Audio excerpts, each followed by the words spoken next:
அதுல இன்னொரு சந்தேகம் சார், இந்த பசுஞ்சாணியில இருந்து அந்த வண்டு உருவாகுங்கிற மாதிரி சொல்றாங்களே, அதனால பசுஞ்சாணி வந்து தோப்புக்குள்ள போடும் மாடை கட்டும்போது அதுல இருந்து உருவாகிற தான் வண்டு உருவாகுதுங்கிற மாதிரி ஒரு கருத்து கேள்விப்பட்டேன். அதை பத்தி சாருடைய கருத்து என்ன? அதாவது ஐயா, வண்டுகள் என்பது கடவுளுடைய படைப்புல அது ஒரு உயிரினம்.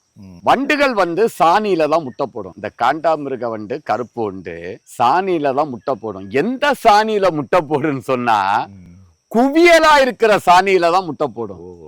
அங்கெங்கே மாடுகள் போடுற சாணியிலேயோ நீங்க சாணிகளை அங்கங்க விசிறி விடுற சாணிகளோ வண்டுகள் உருவாகாது. ஒரு குவியல்.